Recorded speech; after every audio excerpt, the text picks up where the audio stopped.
I'm excited to share the journey with Reuben this morning. I've known Reuben for a few years, but his journey is really interesting. Born and raised in Texas, Reuben worked for a builder in the market for over 10 years. And about a year back, transitioned, starting his own companies and being an entrepreneur. And his journey has its ups and its downs. And we want to talk about what he's gone through, how he's been so successful. And over the years, I've had so much respect for Reuben's drive and hunger and his commitment to providing exceptional services. Reuben, excited to have you today. Thank you for having me. I'm excited. So, Reuben, over 10 years in the industry, working for a national builder, being in the industry, being in the business, and then about a year back, you transitioned, Right. starting your own company, being an entrepreneur, and being an employer. Mm-hmm. Walk me through your journey first of 10 years being in the business. How was that like, working for a national builder? What did you learn? How are you applying that today as a business owner? Yeah, I get that question a lot because the truth is real estate was never my goal. I went to college for biology and I wanted to... Biology? Yes, and I wanted to study genetics, and I lived in San Antonio and I loved it. I loved science. And then one summer I went back home and I ended up meeting a home builder HR rep at a career fair. And I say this with like the most respect for myself, but I was a really undisciplined kid. I was really young. I didn't know what I wanted to do in my life. And, they gave me a shot and I didn't know I wanted to do it. So my first few weeks were kind of bumpy. What market was that? That was in El Paso, Texas. El Paso, okay. Yes. And it was with a local home builder who was really big. And I tell people all the time, even though I'm not with them anymore, I was with them for a little over 7 years. They taught me everything I know. I was almost raised professionally in that environment because I had never worked in an environment like that, or I don't want to say corporate because it was family owned, but just that professional work environment. And it's almost like they raised me career-wise. And I was fortunate because I got to learn the sales side, I got to learn the mortgage side, I got to learn the management side, construction, everything. And I was super blessed. And it definitely led, to better opportunity. I ended up parting ways with the builder, and I had moved here for them to assist with the Houston market. And I ended up leaving, and I worked for a local real estate team for 4.5 years as a VP of sales and marketing. That was probably my hardest transition, going from a new construction home builder to, and you're on this side, like the residential real estate side. It's very different, even though even you and your team, you do both resale and new construction. Coming from a builder, it's night and day. Correct.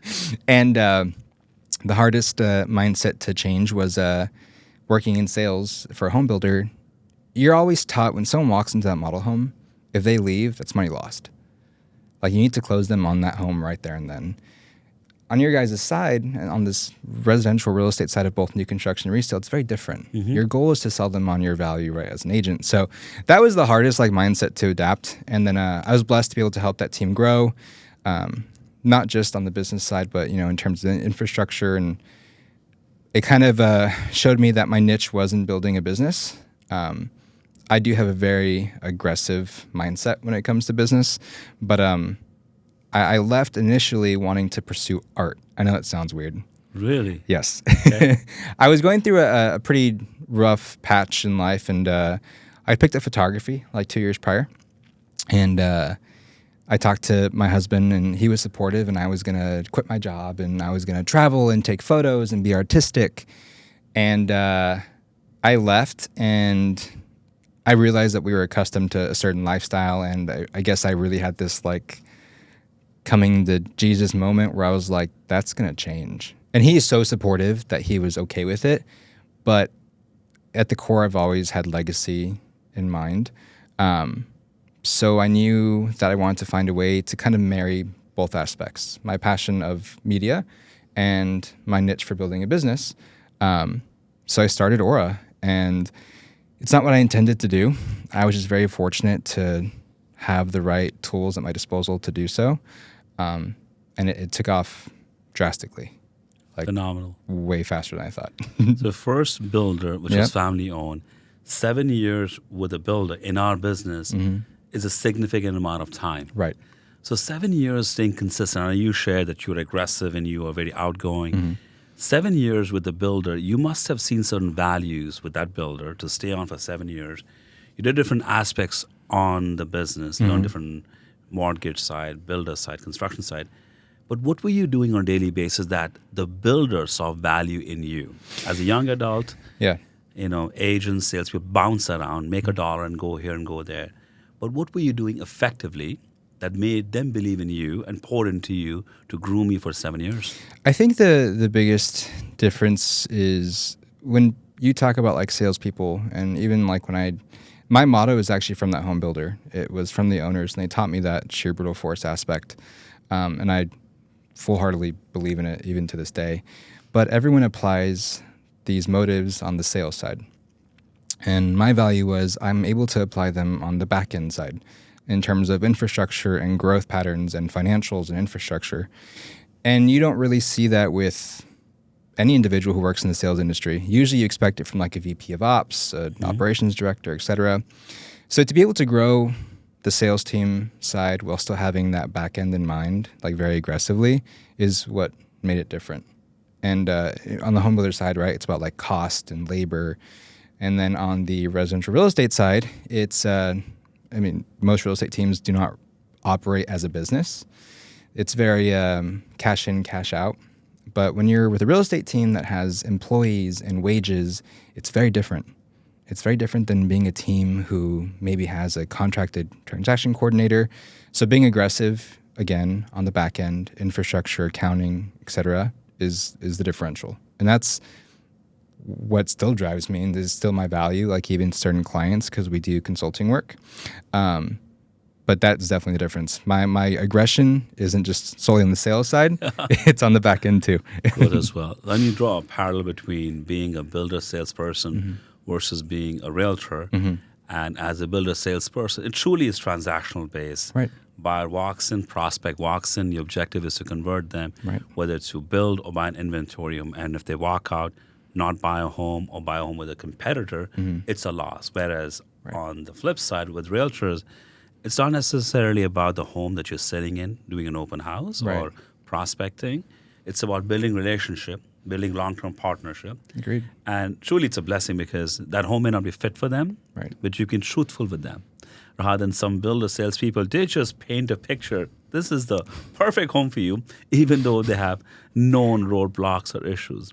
So for you to transition being a builder salesperson to becoming a realtor and being in that business, I know you shared the biggest shift was that you were not transactionally prospecting client, building relationship.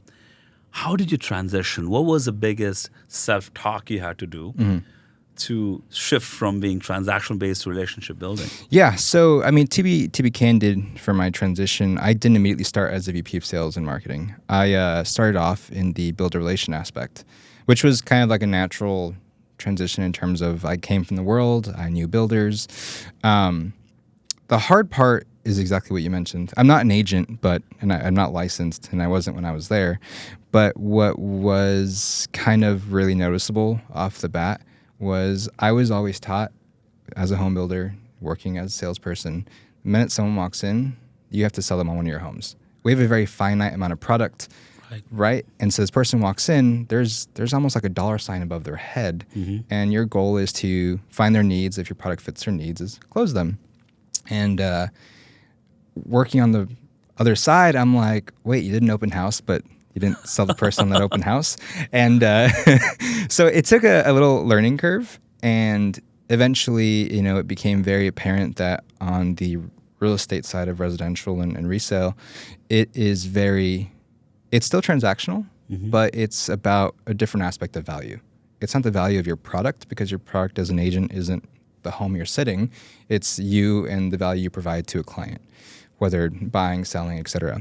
And so kind of having this self-realization that I have to essentially learn to train people to sell themselves and not their product wasn't necessarily new to me, because I believe every builder builds a great home, to be candid.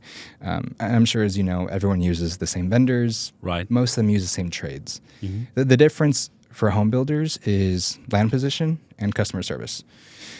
That's what makes a big difference. And so when I was with the home builder, I would train my salespeople that exact thing. Everyone builds with the same product, the same trades. The difference is in us and our customer service, warranty, etc.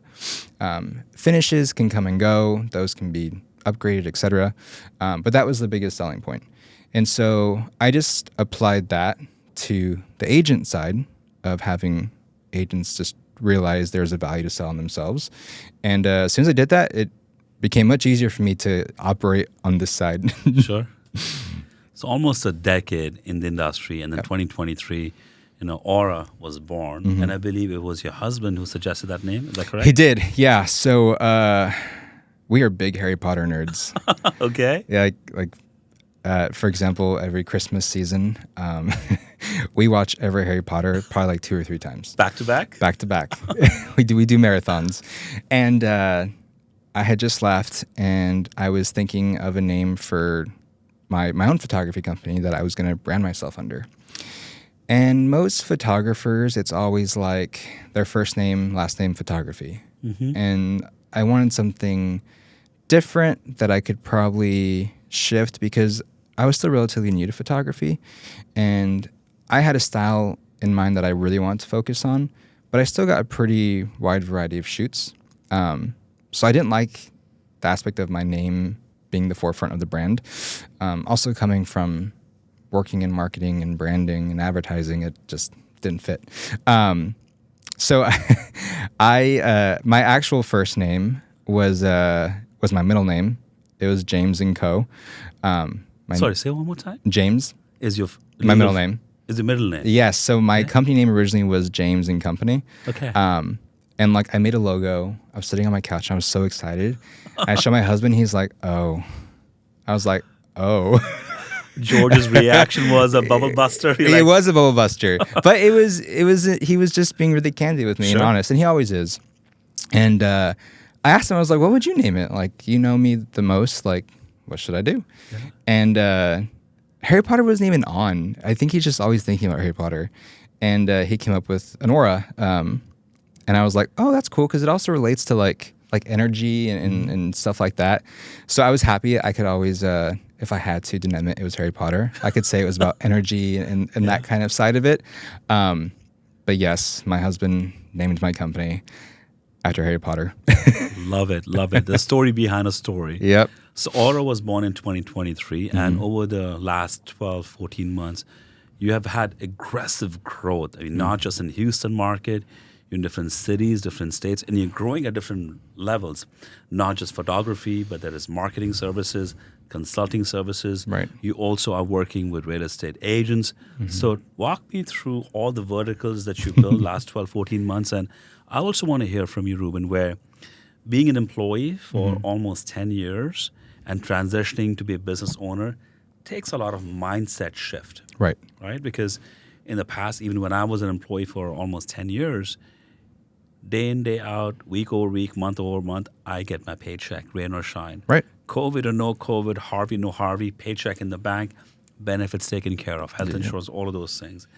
The day you pull the plug, you don't pull the plug for yourself, but for your family members and loved ones, and you have to over-deliver for your own financial success and for people around you. Exactly. So maybe talk through that first. Yeah. What you thought about being an entrepreneur and what you actually experienced making the big jump. What was your mindset shift?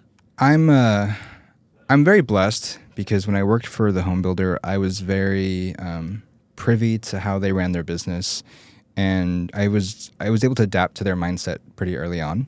And they were of the mindset that they took care of their team first, their family, their work family. And so it was very noticeable, like transitioning to like a real estate team, that it's very different. And so I had to slightly shift, but it's still at a core I've already had this mindset. And I still encounter it today. And in the past, I've shared with you as we acquire different businesses and stuff, I encounter this mindset. And when you're an employee, like you mentioned, everything is almost for certain. There's a certain day that paycheck's going to hit. You know that you have benefits if you go to the doctor, X, Y, Z. And that kind of certainty is what, as an employer, you have to provide. And that is the difficult part. Because as a business owner, your initial mindset is like, well, I need to make money. I'm going to start this business to be wealthy, to build a legacy. And the truth is, I'm a firm believer that you can still do those things while still building that for someone else. And so at the forefront of my business model, it's about taking care of my team. I make sure that we are producing, that our doors are open, that we're growing, because I want them to do well. I want to be able to provide for them, not just in salaries, but benefits and other rewards, advancements and, positions and things like that. And that's very rarely at the forefront of an early on entrepreneur. And we, on the media side, we work with a lot of artists. And I know people don't think of real estate photography as being an art form. It is. It can be, yeah. It's very technical. But we encounter a lot of freelancers. And they're very capped. And in this market, it's very saturated, like extremely. And you do have freelancers who make maybe $100,000 to $300,000, which is great. But their mindset is still very, how am I going to make money? How am I going to shift my processes and change my growth so my paycheck gets bigger? That comes with a cap. There's a ceiling on it. There's only so much you can do before you have to have a team and take care of them for you to grow. And that's what I just adapted really early on. And it's definitely been the key to our growth because when I started bringing on team members, I knew I wanted to take care of them, but I also anticipated our growth would be very moderate. I didn't anticipate a huge spurt of growth or honestly even opportunity to diversify, into different areas of the industry and different industries. And so just keeping that mindset very centered and forefront as we advance through a ton of growth has been the key to everything. And I share with other photographers because they ask me, hey, I make 15, 20K a month, but I want to go further. And these people are still editing their own photos or they have one editor. They're very self-centered in a way that the business revolves around them. Mm-hmm. And what's unique even to my clients is I built a business where it's centered around quality that's consistent, but it doesn't matter which one of our 7+ photographers shoot a home, you cannot tell which photographer shot it because we've created control processes that make it very consistent. And so we teach this to other photographers, and some do pick it up, some don't because they're stuck in their ways, which is fine. They do well. But that mindset is what takes you over the edge when you become an entrepreneur, in my opinion. I agree. Yeah. The sad part is anyone who does their own business consider themselves to be entrepreneur. Yes. Right? I believe the two sides. One is you're self-employed and you're an entrepreneur. Entrepreneur is when you may have 1, 2 resources or you may be a single person. But when you operate your business like a business, that's entrepreneurship. But when you are your own photographer and you do your own thing, even as a realtor, you're just self-employed. Right. And being self-employed, you tend to do everything on your own because you watch the bottom line and you want to take care of all the transactional needs, all the editing needs.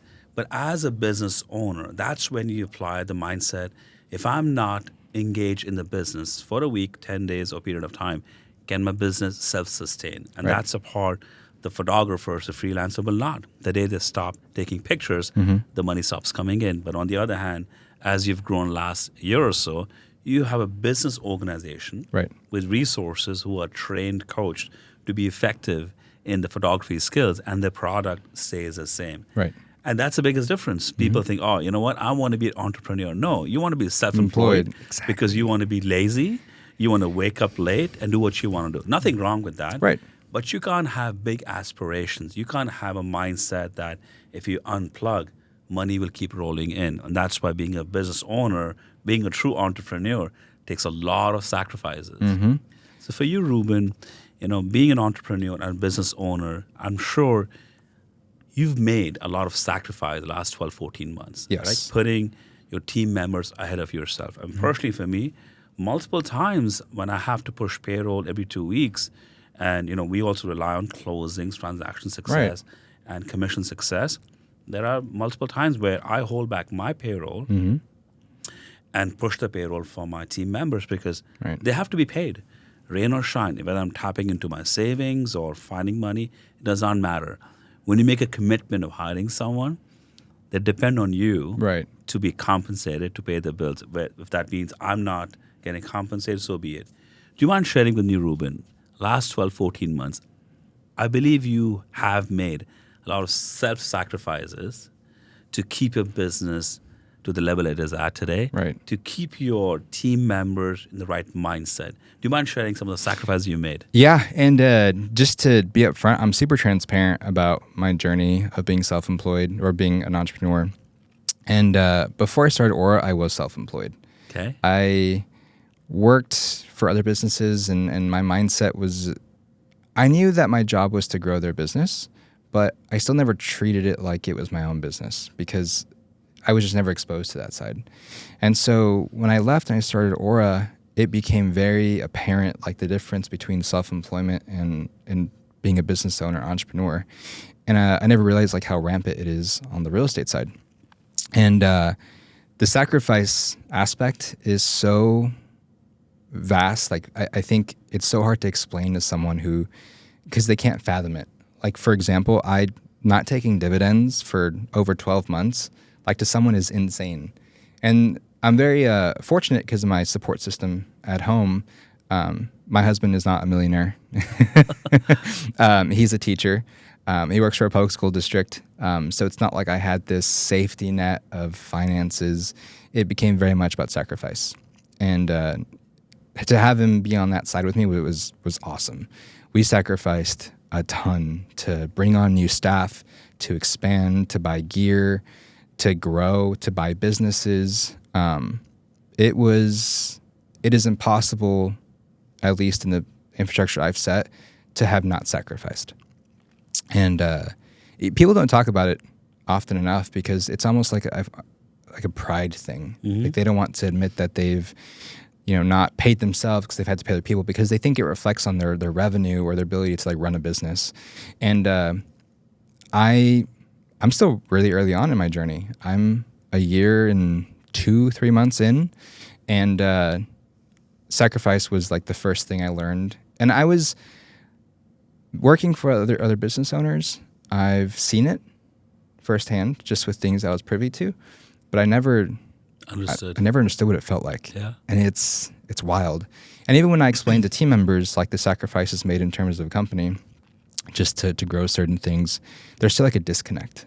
It's almost like it's still hard to understand unless it's like in your own pockets. It's almost like, I use a really good example. We're about to hit 7 figures in revenue, and we're just over a year in, and that's just year to date. That doesn't That's include incredible. Yeah.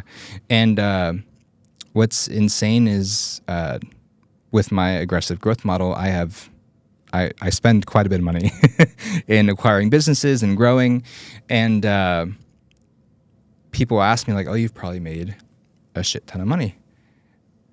Bleep that out.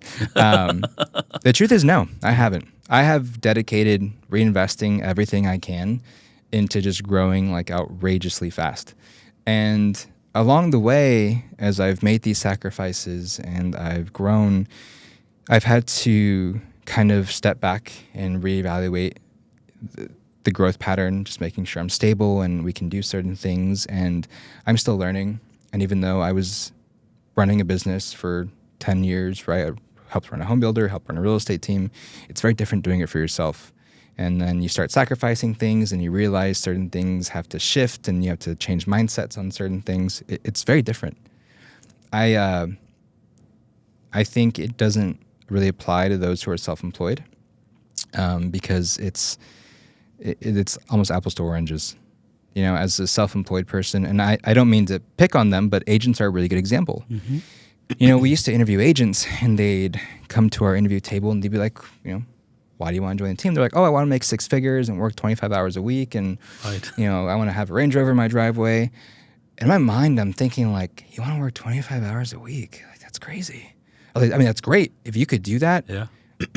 why not? Like, if that's your goal to work 25 hours a week and make a crap ton of money, awesome. But they're not there yet. So I'm always wondering like, how are you going to get there? Right. And the biggest part realizing now is they don't realize it's sacrifice. Mm-hmm.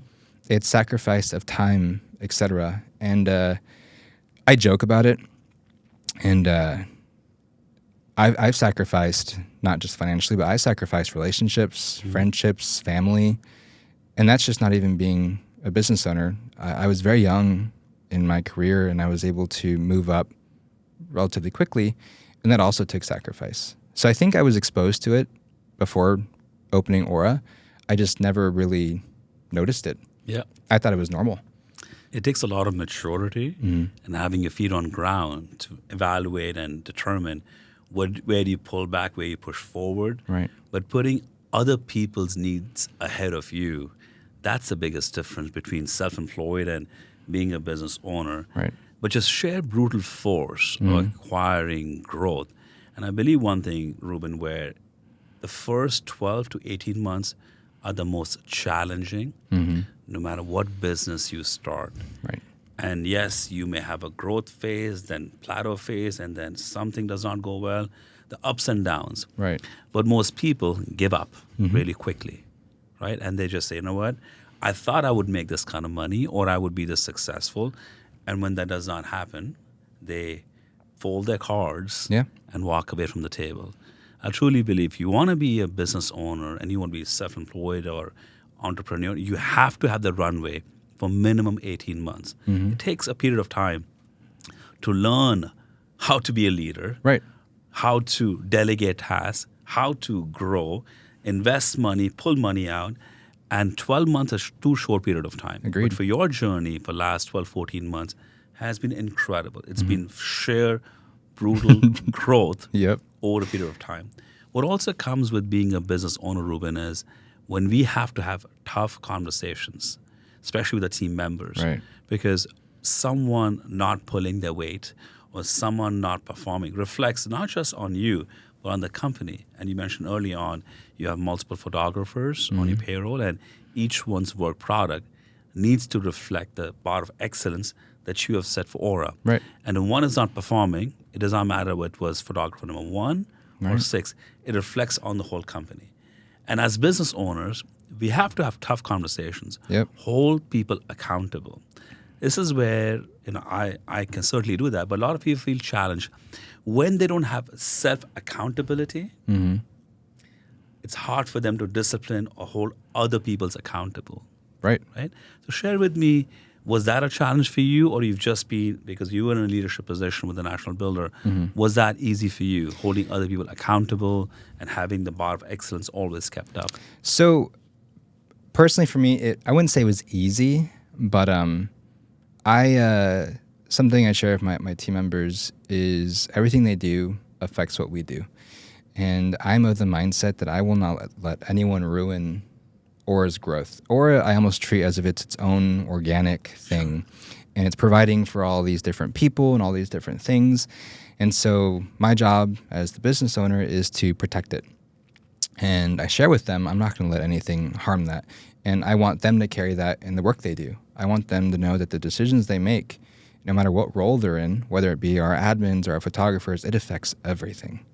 Because if something doesn't go correctly, it affects an account. And if account pulls out, nowadays, I mean, we do service a lot of independent agents, but our large accounts run us 20 to 40K a month in revenue.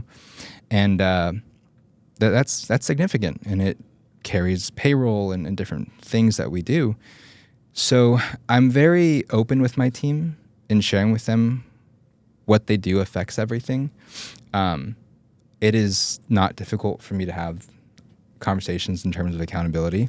Also coming from leading a sales team, it's Second nature. It is. It's a very forefront conversation you have almost every week. And depending what kind of sales industry you're in, right? For us, we weekly we would meet and we kind of held everyone accountable. And that goes for both the builder and the real estate team. And they're just very hard conversations to have. And I acknowledge they're hard, but their purpose is necessary. And I guess the difference between me and most business owners is I do share with my team members the impact that their work has, like even financially. And we're not perfect. You know, we've made mistakes, and I've had hard conversations with our photographers and our admin team, et cetera. And what I do acknowledge, though, is that I put them in a very turbulent growth phase because my mindset is sheer brute force. Yeah. But it doesn't mean all of my team members carry the same mindset, Right. which is good because I think if we all had the same mindset, I think it'd be a little too crazy around here. For example, I have my right hand, which is Julie. She's my brain. She kind of keeps me stabilized, and her mindset is not sheer brute force. It's almost like safety and grounding, and so I acknowledge that the phases of our growth put them out of their comfort zone. But I think still having those conversations of accountability as we grow was really crucial. The issue is with most, new business owners is their lack of self-accountability almost like to them justifies their lack of accountability for team members. Correct. And when they fail, it's very easy at that point to switch it and they justify it based on they failed and they failed me. You can't be disciplining someone if you're not self-disciplined. You will never hire a personal trainer who's not fit. They can't talk about being fit if they're not fit themselves. If you show up late to work every day, or your work product is not up to a certain bar of excellence, you can't expect the same from your team members. So if your bar is low, guess what? Your company's bar starts there and it actually is lower. Yep. Everything that I do, I follow a 3-step process, which is vision, value, and ask. And over the period of time that I got to know you, you have shared your vision, your aspirations in life, where you want to take Aura as a company. You also talked about it's not just important for Reuben to create and leave a legacy, but provide an environment for his team members that they are potentially leaving a legacy behind as well. Right. And you shared early on this week, where legacy is just not about when you are self-employed or entrepreneur. You could also leave a legacy behind when you're an employee of a company. Right. Talk me through this process of vision that you have and how you impart that with the team members. Yeah. So, and I'll just reiterate my vision for Aura, although it's kind of ever shifting as we acquire new things and we change. In general, it's always been to grow a very large company that can almost help build other legacies. And like I shared prior, as a new business owner, usually it stems from wealth and legacy, et cetera, right? The drive. But I also acknowledge that my team members, they want to leave a legacy too. They want to provide and do certain things, for their families and their loved ones, et cetera. And I've always tried to keep that in mind as I build Aura, that it is this entity that gives them that opportunity. I want them to be able to grow, and I want them to be able to have positions that allow legacy to be built and wealth and generational aspects. And I don't think that's a very common mindset for business owners. It's definitely been at the forefront of what we've done. And I keep it in mind as we grow, because whenever we're acquiring a new business, it doesn't stem from just like, hey, how is this going to make us more money? It's like, how much opportunity is this going to create for our team members? And then when they have opportunity and they're in these new positions, what other opportunity do we have for new team members? And so that's kind of my goal, is to help them build their legacy as well. I think it's very common and to almost assume that legacy is very linear with self-employment and entrepreneurship. I don't think that's true. I think there are ways to build a legacy that isn't just completely wealth-based.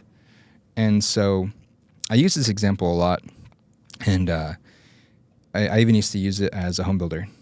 And so I'll start with that example and I'll share mine. So when I was with a home builder, El Paso, Texas is not, a very affluent city. And there are some schools and school districts that are just not the best. And so I never got into real estate to help people. And I say that because every agent is always like, I want to help people find the dream home, et cetera. I got in there because I wanted to provide for my family and do really great things. And I've always seen helping people as just a natural byproduct. It was just an awesome thing that occurred naturally with it. And I remember this one time I sold a home to a family, and they were first generation, their children were first generation Americans, and the parents never believed that they could own a home. Financial literacy is not very rampant in El Paso, Texas.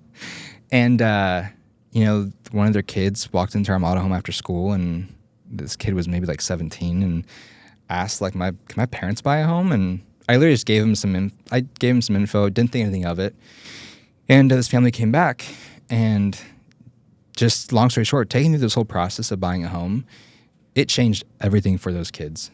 It got them into better school districts with magnet schools. It changed their opportunity in life. And that's kind of what led by example for me, in my own business, is I want to be able to provide for my team where they have a better opportunity to take their kids to college, to buy them vehicles, to do things, to spend time with family. We have unlimited days off and no sick days and things like that. I'm a firm believer in them getting the time they need with their family and things like that.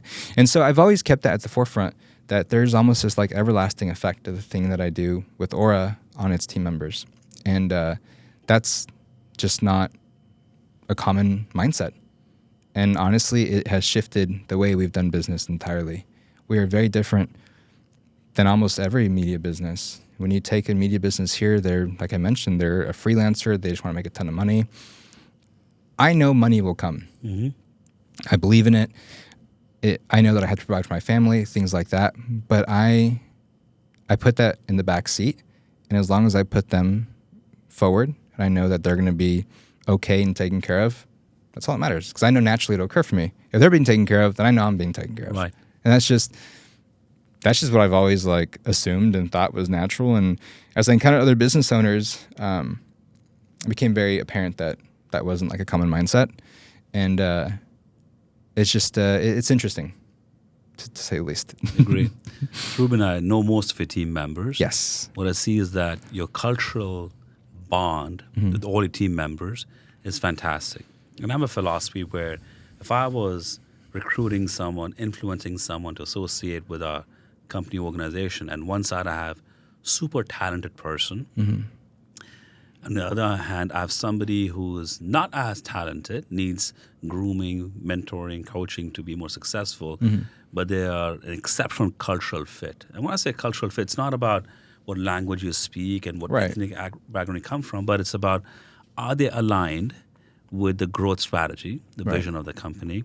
Are they here to help other people succeed alongside with them? Right. Somebody who is very talented but is selfish, is only looking after their best interest to meet their paycheck, and I'm out of over here, it's 5 o'clock. Yep. That commitment, it takes time to figure that out. But I'd rather trade talent for loyalty. Right. I'd rather trade commitment for long-term growth and success than someone who's going to make me money today. Right. I believe that's your philosophy as well, but would you mind sharing with me, you have grown a company from zero to where you're at today in multiple states, even in Mexico as well. How do you find talent? What do you look for in people when you bring them on to your journey with Aura? So I am of the same mindset. I completely agree in this aspect of, I think talented people have a place, and it's just in the business I've built and the culture I've built, loyalty and almost believing in my vision are of more value than someone who is hyper talented and can probably perform very well in a short period of time. Because I know at the end of the day, if they aren't loyal to Aura or they don't believe in my vision for it, that it's temporary. And I'm not saying that everyone I have is going to be here forever. I would love that, of course. I understand that businesses can also be just milestones for individuals. But when I encounter someone and they are a cultural fit in terms of they believe in the vision I have for Aura, and they believe that this is not a 9 to 5, this is something that we have to almost build together. Yeah. That's when it's very evident they're a good fit. And I'm all for coaching up, etc. As long as they have a baseline of what we're doing, I'll take loyalty and vision over talent any day. Love it, love it. Same, we aligned over here. I also keep it very simple. If somebody I associate with, business partner, team member, employee, if I don't like them for whatever reason, I can't trust them. Right. Whereas companies keep people they don't like, but they're making them money. In the long run, they cost them so much money, it bleeds more than what they would even imagine. Exactly. But for us as well, the loyalty, the likability is so important. And when such team members that you love and like and trust leave, you actually support them in the journey. And the best example I can give you, and you know of this person, is Eduardo. Yeah, Super Ed. Right? He joined our team 4 or 5 years back, came from the builder world, joined as a realtor, then switched roles, became a business development manager, and then he started doing marketing for us, then became a realtor back again. And early on this year, he got a great opportunity to work for a phenomenal builder in our market. And I got a call from the director of sales from that builder. And I was asked direct questions, him leaving the team, going over there, what were my thoughts? I said, you know what? That's the right opportunity for him where he's at today. Right. Would I be upset losing him? Absolutely, yes. I mean, I absolutely respect and love Ed's talent and what he brings to the table. Not just his skills as a salesperson, but the energy. I was about to say same thing, his The energy. excitement, the positivity that he brings. You cannot put a price tag to it. No. Him leaving the team was a setback for all of us over here from every possible way. Right. From success, from mindset, all of those things. But the best thing for him and his wife was him to leave and go over there. He's a Seth brother for life. In fact, later on this week, we have Thanksgiving, event in the building. And I'm not calling my past team members. They're not invited. Right. But he has a seat on the table for life. That's awesome. And that's where I truly believe, Reuben, that liking someone, trusting someone, them being aligned with you is so important. Right. And if your paths don't match the near future, so be it. But you'll always support them in their journey. Right. And I learned the hard way. In the past, I was like, he or she's super talented, can make me tons of money. Learned really early on. Yes, they can make you money, but the money they will lose when they leave is unknown. And that question mark, what they will take away from you, because when your team members are interacting with your clients, photography, marketing, whatever it may be, they're also building relationship with those clients and customers. Right. If they build great relationship and they leave, they can potentially take the clients with you. Right. And that loss is you cannot put a dollar value to it. So a lot of alignment over here, Reuben. I love what you shared so far. If you were to look forward, it's been 12, 14 months. There are ups and downs with your growth, with your journey, a lot of sacrifices, team members. But fast forward, if you were to look back and look at 2024 as a year of transition, when you saw this company and you're growing, what would be the moment that you look back and say, you know what, that incident, that moment, or that transaction, or that partnership made who you are today stronger, more strong-willed, and more successful? Because we have lessons learned all the time. Right. But can you reflect back for 2024, last 8, 12 months? Have there been moments that, you know what, I'm glad I went through that, or had that experience that has made who you are today? So there's probably two major experiences. And the first is actually directly related to what you just mentioned with Ed. Okay. So I worked for a real estate team as a VP of sales and marketing, and I had a super talented marketing individual, Moreno. And as a real estate team, there was only so much we could provide to an individual, right? And she got an amazing opportunity with a large, plastic surgery firm that's very well known in the market, and it was an awesome opportunity for her. And at the time, it sucked. It sucked losing someone that was like super dedicated, not just to, at the time, that company, but also me. And it was hard. It affected every aspect, like you mentioned. What's just ironic is it's almost come full circle, because now Elena is my chief creative officer. I got to start Aura. I got to bring her back with me. So she's almost like my super Ed. The other big experience has been taking on a business partner. And my business partner, Damon, is almost, we're very similar in certain mindsets, but also very different. And where you see me as just hyper growth, hyperactivity, sheer brute force, Damon's very grounded. And it's almost like this yin and yang aspect. And not that we hold each other back, but almost like we get to reevaluate our choices just based on the other's mindset. And that has also changed the way that we've really conducted business in the past few months in general. And the way we've been able to make certain position changes and acquisitions. And it's allowed us opportunity to, we're not just a media company anymore. We went through a huge rebranding. We own real estate brokerages. We own consulting firms, professional services. We own media. We work for people like U of H and then agents and developers. It's diversified drastically. And having someone like Moreno here to kind of help lead it, and then a business partner who's the yin and yang aspect has been crucial in it. Like almost, I can't imagine those things being possible without having those people and experiences, which is crazy. The story you shared about your team member who was with the previous team and you supported her decision to follow her passion and find an opportunity. Doing right or doing good in life, you never know when it comes back. But I truly believe, Reuben, that this universe has a way of evening out things. In time, things are going to come back to you one way or the other. And you being the leader that you were at that point of time, supported her to follow a passion. And fast forward, she's back on your team, right? Because she must have had respect for you, how you supported her. And I hope Ed stays where he's at, but if he comes back, my doors are going to be wide open, red carpet rolled out for him. Kunal keeps his desk empty. But we all need the Eds in our life. We all need the Morenos in our life because they are the ones who empower us and make us believe, you know what, I made that transition because I'm changing someone's life. I'm helping them be more financially successful.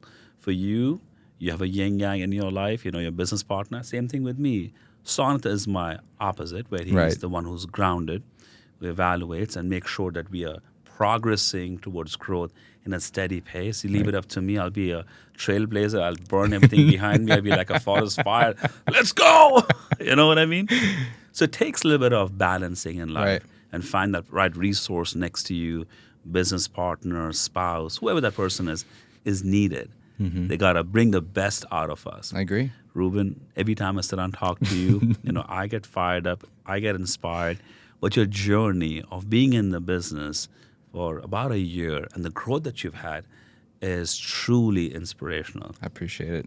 If someone's listening to you talk today and they are, whether they're a photographer or they are someone who is aspiring to be an entrepreneur, not self-employed, what piece of advice would you want to give them today that was not known to you or you were not aware of it when you started your journey? What's one piece of advice you would want to give them today? I would tell them to truly evaluate the goals they're going to set for themselves in this new journey and truly evaluate what it means to sacrifice and build maybe someone else's future first to get to your goal. Love and it. I think that is probably it's a piece of advice if I had probably way early on in life, I would have been in a different place. But that's the best I can give. Fantastic, Reuben. I want to give you a copy of my book. All right. I wrote this book about a year back. It's called The First Generation Mindset. It's all about having clarity for your vision in life, adding value to other people, and then comes your ask. I talk about my journey, but a lot of similarities where I've had ups, I've had downs, but I have my own belief system. No one can rattle that. If I want to believe in something, want to do something, I will do it one way or the other. Sheer brute force, as you said. But bringing people alongside with you is really important. I can run really, really fast if I run alone, but I don't want to run alone. I'm a people collector. I want to run with people. I want to run further. All the time, I don't want to lead. I want to take a back seat, maybe chill for a few. Let somebody else in my team or organization be the leader. And that's what Talk About. I would love for you to have this book. Thank you so much. I want to get some feedback as well when you read it. Reuben, always a pleasure engaging with you. You are inspirational, not just to me, to a lot of people. And I really want to see you grow. I appreciate and be the leader in the market, not just in Texas, at a national level. And I appreciate you. I mean, you've been so supportive. You're a very experienced entrepreneur, and just being able to go to you and it's a facade. I'm not experienced. I just wing it. Just being able to have candid conversations with you, even with issues I've encountered, you've been super helpful, and I appreciate it. It's a mutual respect I have for we are for each other. That's why we're growing together. Reuben, Sir. thank you for your time, buddy. Thank you. Appreciate it.